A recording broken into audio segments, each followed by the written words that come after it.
2021లో స్టూడెంట్‌గా వెళ్ళాము. మా ఆఫ్టర్ పిఎస్‌డబ్ల్యూ 2024లో వీసా కోసం చూసాం. ఆ జాబ్ రిక్వైర్మెంట్స్ మాకు వాట్సాప్ ద్వారా మెసేజ్ వచ్చిందనమాట.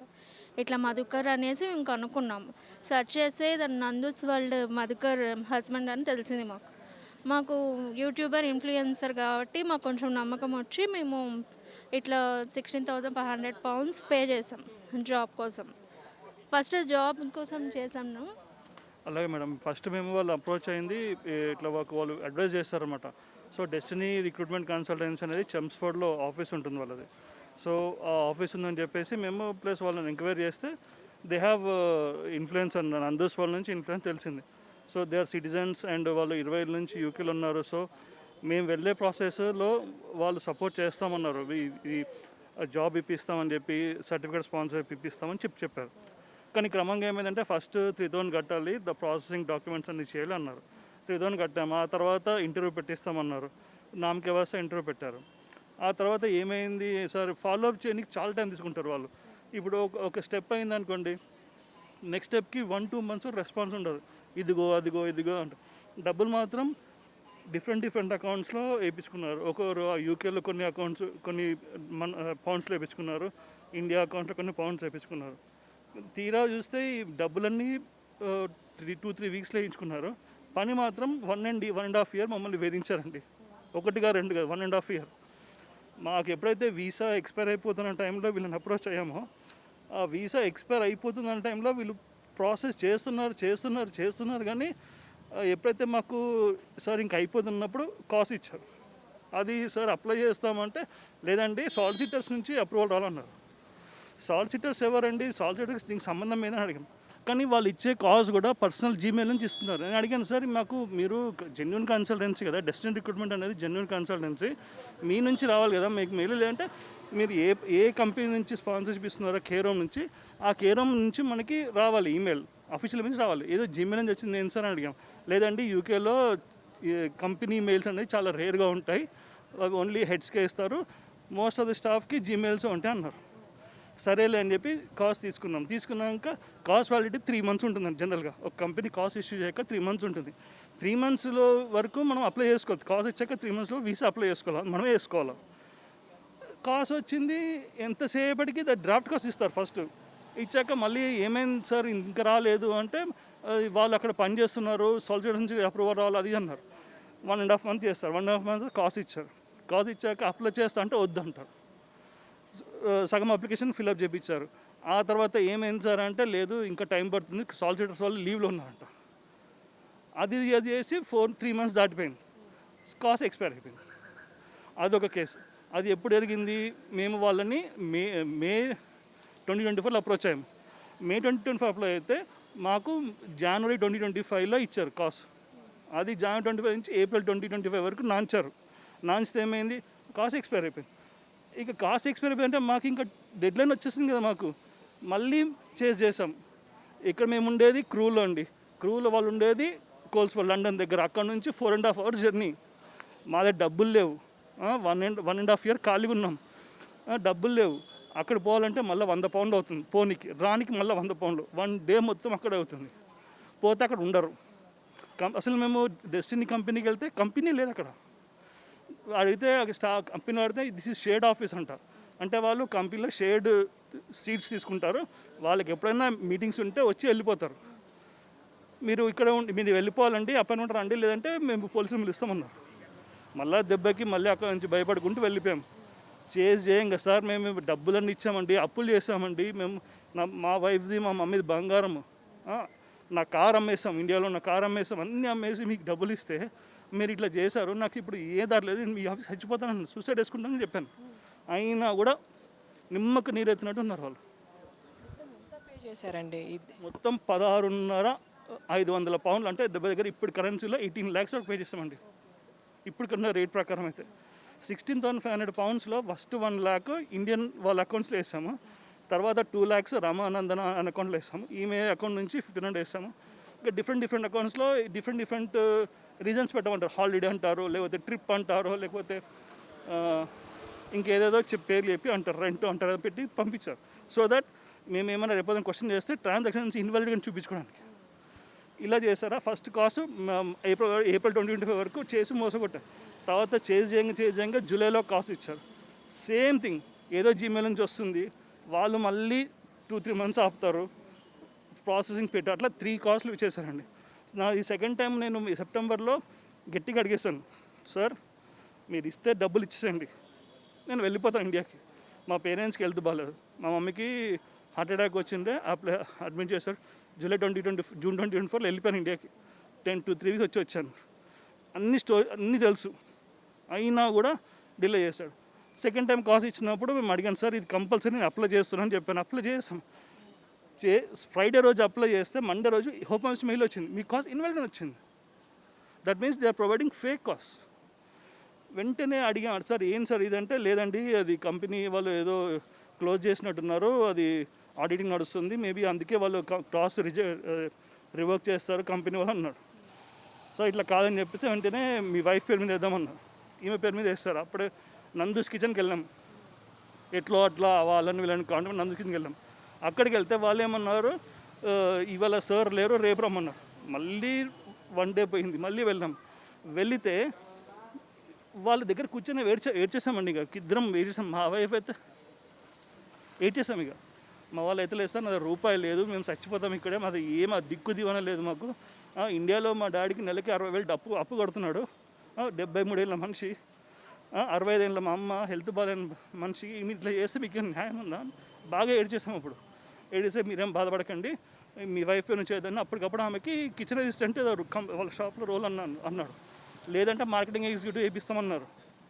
సరే ఏదో ఒకటి ఇప్పించండి సార్, ఇప్పుడు మాకు టైం లేదు, మాకు స్పాన్సర్షిప్ జాబ్ కావాలి, ఎందుకంటే మీరు ఇప్పిస్తామని తీసుకున్నారు డబ్బులు అని చెప్పాం. డాక్యుమెంట్స్ అన్నీ మాకు పర్ఫెక్ట్ ఉన్నాయి. సో చెప్పాం, ఇస్తే ఆమె డాక్యుమెంట్స్ అప్పుడు హాఫ్ అప్లికేషన్ ఫిల్అప్ చేశాడు. తర్వాత బయోమెట్రిక్స్ పెట్టాడు. మళ్ళీ బయోమెట్రిక్స్ మళ్ళీ షెఫీల్డ్కి వెళ్ళి మళ్ళీ అక్కడ చేసుకుని వచ్చాం. అంత అయిపోయి మళ్ళీ దానికి నాన్చాడు. మళ్ళీ అప్లికేషన్ ప్రాసెస్ 2 అమ్మాయిల స్టాఫ్ ఉంటే వాళ్ళని పెట్టాడు. ఒక ఆమె సగంలో వేసి వెళ్ళిపోయింది, ఇంకొక ఆమెనేమో ఇదిగో అని మళ్ళీ 3 నెలలు నాంచాను. అక్టోబర్ దాకా వచ్చింది. అక్టోబర్లో అప్లై చేసాం, cos invalid. Second time cos invalid. అప్పుడే వెంటనే చేశాడు, కాస్ అప్లికేషన్ విత్డ్రా చేయకుండా ఇంకో కాస్ వేసాడు, అది కూడా ఫేక్ కాస్. అప్పుడు హోమ్ ఆఫీస్ నుంచి మాకు మెయిల్ వచ్చిందండి, మల్టిపుల్ కాస్ట్లు మీరు వేశారు, ఇన్వాలిడ్ కాస్ వేశారు, we find this as deception. ఈ సినారియోలో మీకు ఏం చేస్తామంటే మీకు 10 years బ్యాన్ వేస్తున్నామని పెట్టిస్తాం. మాకు 10 years బ్యాన్ మా వైఫ్కి. ఇప్పుడు మా లైఫ్ ఎంత సఫర్ అవుతుందండి. డబ్బులు పోయినాయి. 1.5 year యూకేలో అడుక్కు తింటూ బతికాము. లిటరల్గా ఒక షేడ్ రూమ్లో బెడ్ బగ్స్ ఉన్న హౌస్లో ఇంత ఉంటుందండి రూమ్, అంతే ఇంత రూమ్లో మేము బతికాం. ఏమంటారు, జూలై 2024 నుంచి నవంబర్ 2025 వరకు అక్కడే బతికాం. అట్లే ఇక్కడికి ఎప్పుడు వచ్చారు? ఇక్కడ ఏమైనా పోలీసులకు ఫిర్యాదు చేశారు? ఎందుకంటే వాళ్ళు విజయవాడలో గుంటూరులో ఉంటున్నట్టు కూడా తెలుసు. గుంటూరులో మాకు వాళ్ళ కాంటాక్ట్స్ ఎవరు తెలియదండి, విజయవాడలో ఎవరు తెలియదు. నాకున్న కాంటాక్ట్స్ అన్నీ యూకేలో ఫ్రెండ్స్ ఉన్నారు. యూకేలో వాళ్ళ ఆఫీస్కి వెళ్ళినప్పుడు ఏం చేయలేకపోయాం. నేను యూకేలో అప్పట్లో లాయర్స్ని అడిగితే ఇది ఫైనాన్షియల్ ఫ్రాడ్ అని చెప్పారు. మాకు అది తెలియదు. కానీ ఇది యాక్చువల్గా ఇప్పుడు మన బాధితుల సోదరులు, మీడియా వాళ్ళ సోదరులు అందరూ చెప్పడానికి ఏం మాకు తెలిసిందంటే ఇది నిజంగా financial fraud, visa fraud, scam. మేమేం దొడ్డిదారిలో వెళ్ళలేదు, మేము కరెక్టే వెళ్ళాం. వాళ్ళే కన్సల్టెన్సీ అని చెప్పి రిక్రూట్ చేశారు, ఇంటర్వ్యూ చేసుకున్నారు, తర్వాత ఆఫర్ లెటర్ ఇచ్చారు, తర్వాత వాళ్ళే కాస్ట్ ఇచ్చారు. 3 కాస్ట్లు ఫేక్ ఇచ్చి మళ్ళీ మాకు వీసా పర్మనెంట్ 10 years బ్యాన్ పడే చేశారు. వాళ్ళు మనుషులేనా వాళ్ళు? అసలు ఏమన్నా అంటే ఇప్పుడు కాంటాక్ట్ అయ్యే ప్రయత్నం చేస్తారా వాళ్ళు? అండి ఇప్పుడు మొన్న కూడా చేశాను, ఈ న్యూస్లో వచ్చాయి కదా, మధుకర్కి మెసేజ్ పెట్టాను, సార్ ఏమైంది ఇట్లా నా పరిస్థితి ఏందని చెప్పాను. No response. అతను వెంటనే బ్లాక్ చేసేస్తున్నాడు, నంబర్స్ అన్ని బ్లాక్ చేసేసాడు. మేము ఫస్ట్ కాస్ వచ్చినప్పుడు మేము ఎప్పుడైతే అతనితో మాట్లాడామో, సార్ మీరు 3 నెలలు మమ్మల్ని ఆపుతున్నారన్న 2 months బ్లాక్ చేశాడు మమ్మల్ని. అంటే ఏమన్నా కొంచెం సార్ అనకుండా మధుకర్ గారు మీకు న్యాయం మానవత్వం ఉందా అన్నందుకు 2 months బ్లాక్ చేస్తాడు. అంటే మీకు తెలిసిన వాళ్ళు సాడిస్ట్ పర్సనాలిటీ అతనిది, ఒక ఈగోయిస్ట్ పర్సనాలిటీ. మా డబ్బులు తీసుకొని మాకు వీసా ఇప్పిస్తా అని చెప్పి కొంచెం గట్టిగా మాట్లాడేసరికి మమ్మల్ని బ్లాక్ చేసి ఏం పిక్కుంటావు పీకో, యూకే ఇది కాదు కదా, ఏం చేస్తావు చేసుకున్నట్టు వదిలేస్తాడు. దగ్గరికి వెళ్ళి ఏమైనా మాట్లాడే ప్రయత్నం చేశారా అండి ఇక్కడ విజయవాడలో గుంటూరు? లేదు మేడం, నాకు ఇప్పటిదాకా తెలియదు. ఇప్పుడు శివ గారు ధైర్యంతోనే ఇప్పుడు మేము ముందుకు వెళ్తున్నాము. ఏదేమైనా వదిలిపెట్టే సమస్య లేదు మేడం. ఇంతవరకు వచ్చాక ఇంతమంది ఉసురు తిన్నాక పిల్లల్ని లాగారు వీడియోలోకి. ఏమన్నా మనుషుల వాళ్ళు ఫ్యామిలీ లాగుతారా?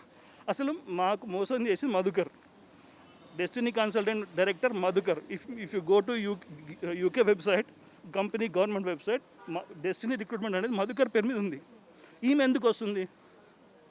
అసలు ఈమెకి ఏం సంబంధం? ఇప్పుడు ఫ్యామిలీ తను కూడా ఒక వీడియో పెట్టింది, ఇదంతా కూడా కావాలనే ఫేక్ మా పైన ప్రచారం చేస్తూ. అండి, నేను మీడియాలో బూతులు మాట్లాడలేను కాబట్టి సివిలైజ్డ్ లా అబైడింగ్ సిటిజన్గా మాట్లాడుతున్నాను. వాళ్ళు నిజంగా న్యాయబద్ధతంగా ఉన్నవాళ్ళు, వాళ్ళు నిజంగా కరెక్ట్ అయితే వచ్చి మాట్లాడమండి. ఫేస్ టు ఫేస్ మాట్లాడదాం. ఫేస్ టు ఫేస్ జరుగుతున్నప్పుడు ఇంత లేట్గా రావడానికి కారణం ఏంటంటే బయట అంటే ఇన్ని సంవత్సరాల నుంచి జరుగుతుంది. 1.5 year మేడం, 1.5 year మేము యూకేలో ఉన్నాం కదా మేడం. నవంబర్లో వచ్చాము, వచ్చి 6 months అవుతుంది. మేము నవంబర్లో వచ్చామా, వచ్చిన వెంటనే నాకు ఎయిర్పోర్ట్లో నాకు హెల్త్ ప్రాబ్లం వచ్చింది. ఇయర్లో whole body health problem. 2 months రికవరీలో ఉన్నాను. రికవర్ అయిపోయిన లేదా మా మమ్మీకి పారాలసిస్ వచ్చింది. ఆల్రెడీ ఆమెకి last time multiple organ fail ఉండే, ఇప్పుడు పారాలసిస్ వచ్చింది. ఇప్పుడు కూడా ఆమెకి మేము సర్వైవ్ సేవ చేస్తున్నాం. 3 months నుంచి ఆమెకి అదే నడుస్తుంది, పారాలసిస్ నడుస్తుంది. ఇప్పుడు ఆమెను చూసుకోవాలా, మళ్ళీ జరిగిన దాన్ని చూసుకోవాలా మేడం. ఎన్ని స్ట్రెస్ ఉన్నాయి మాకు. జాబ్ కూడా లేదు ఇప్పుడు దాకా మాకు. ఎంతమంది ఉండొచ్చు అంటే ఈ విధంగా బాధపడి? నా అంచనా అంటూ బయటకు ఇప్పుడు పబ్లిక్గా అయితే ఇప్పుడు తెలిసిన 10 మంది బయటకు వచ్చారు. బయట రాకుండా మాలాగా భయపడి చుట్టాలలో పరువు పోతుంది, లేకపోతే ఎవరేమనుకుంటారు, మా దగ్గర ప్రూఫ్ సరిగా ఉంటాయో లేదో తెలియని వాళ్ళు 100 మంది ఉన్నారు. ఇది 1,00,000 కోటో 2 కోట్ల వ్యవహారం కాదు ఇది. నాకు తెలిసి వాళ్ళు 50-100 కోట్లకి ఏం చేస్తుంటారు. ప్రతి ఫంక్షన్కి వాళ్ళు లక్షల కోట్లు ఖర్చు పెడుతున్నారు. ఎక్కడి నుంచి వస్తున్నాయి మేడం అవి? ఒక యూట్యూబర్ ఒక వీడియో తీస్తే 5 million వ్యూస్ వచ్చినా, 10 million వ్యూస్ వచ్చినా, ₹1 కోటి, ₹1,00,000 ఏ యూట్యూబ్ ఇవ్వదు, ఏ ఇన్స్టాగ్రామ్ ఇవ్వదు. వాళ్ళు సంవత్సరానికి 2 సంవత్సరానికి ₹1,00,000 ₹1 కోటి సంపాదిస్తాను నమ్మకం లేదు. వాళ్ళు వచ్చే డబ్బులని ఇవే ఫేక్ కాస్ట్లు ఇచ్చి మా జీవితాలు మా రక్తంతో బతుకుతున్నారు వాళ్ళు చెప్పాలంటే. ఇంతకంటే నేను పద్ధతిగా మాట్లాడలేనండి.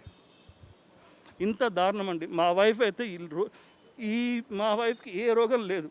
యూకే వచ్చాక డయాబెటీస్ 2 వచ్చింది ఆమెకి, PCOD వచ్చింది, పానిక్ అటాక్స్ వచ్చాయి వీసా వాడడం వల్ల. ఇవి ఎవరు క్లీన్ చేస్తారు? డబ్బులు పేదవాళ్ళకి డబ్బులు ముఖ్యమే, మిడిల్ క్లాస్ వాళ్ళకి డబ్బులు ముఖ్యమే. కానీ డబ్బులే కాదు ముఖ్యం, మాకు జీవితాలు మాకు ఒక లైఫ్ ఉంది. We are humans.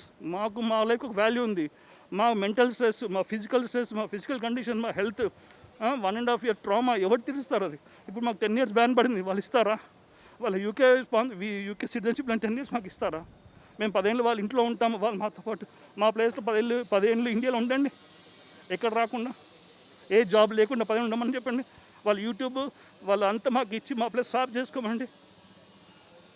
వాళ్ళకి ఎంత ఇది ఉంటే వాళ్ళు అలా చేస్తారు? మనుషులైనా వాళ్ళు అసలు. ఆమె మాటికంటే ఉమెన్ కార్డ్ వాడుతుంది కదండి. ఇప్పుడు వాళ్ళ హస్బెండ్ వల్ల ఇప్పుడు చాలామంది లేడీస్ కూడా సఫర్ అయ్యారు. అందరూ వీడియోస్ కూడా పెట్టారు. ఆమె ఎందుకు అలా అంటుందో ఏమో మరి అర్థం అవుతట్లేదు. ఆమె మీద కష్టపడుతున్నారు అందరూ అని అంటున్నారు. ఆమె వాళ్ళ హస్బెండ్ ద్వారా నేనే కాదు చాలామంది కూడా లేడీస్ బాగా సఫర్ అయ్యారు.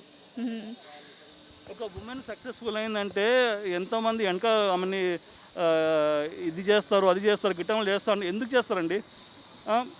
ఒక ఊరు తెలియని మనిషి గురించి మన కక్ష ఉంటే, మన చుట్టుపక్కల వాళ్ళు, మనకు తెలిసిన వాళ్ళు ఎదుగుతుంటే ఓర్వలేని వాళ్ళు కచ్చ కడతారు. ఆమె ఎవరండి? మాకు తెలియదు. మాకు మధుకర్ గారు తెలుసు. మధుకర్ గారు డబ్బులు ఇచ్చాము, ఆయన వీసా స్పాన్సర్షిప్ ఇవ్వాలి, జాబ్ ఇవ్వలేదు. మాది ఆమె ఎందుకు వచ్చింది? ఎవరు ఆమె? మాకు తెలుసు ఆమె. యూట్యూబర్లో పెట్టిన మాకు ఈ స్కామ్ వచ్చాక తెలిసింది యూట్యూబర్ నందు. ఇలా చేస్తే ఇంకా మాట్లాడచ్చా? ఇలా ఒక విక్టింగ్ కార్డ్ ప్లే చేసి ఒక ఆడ మనిషిని దుమ్మెత్తితే ఆమె పవర్ఫుల్ అంటే, మళ్ళీ మాలాంటి ఆడవాళ్ళు మేము ఎంత మోసపోయింది? ఆమె కుట్టి డబ్బులు మోసం చేస్తారని స్కామ్ అంటే మా వైఫ్కి హెల్త్ ప్రాబ్లం అయింది. ఎవడిస్తాడు డబ్బులు? 10 కోటి రూపాయలు ఇస్తాను, మా వైఫ్కి డయాబెటీస్ లేకుండా చేస్తుంది ఆమె. Can she revoke her diabetes type 2 చేయగలుగుతుందా? ₹1 కోటి ఇస్తాను, చేయగలుగుతుందా? ఇప్పుడు మాకు చేసిన మెంటల్ స్ట్రెస్ తీయగలుగుతుందా? డయాబెటీస్ రావడానికి కారణం అంటే స్ట్రెస్. ఎంత స్ట్రెస్లో ఉంటే ఒక మిడిల్ ఏజ్ 30 years అమ్మాయి డయాబెటీస్ తెచ్చుకుంటుంది చెప్పండి. అంత స్ట్రెస్ పెట్టినప్పుడు మనుషులైన వాళ్ళు తిండికి డబ్బులు లేకుండా బతికామండి మేము. అక్కడ ఇక్కడ చిల్లర జాబులు చేస్తూ గుట్టు చప్పుడు కాకుండా బతికిన రోజులు ఉన్నాయి అక్కడ యూకేలో.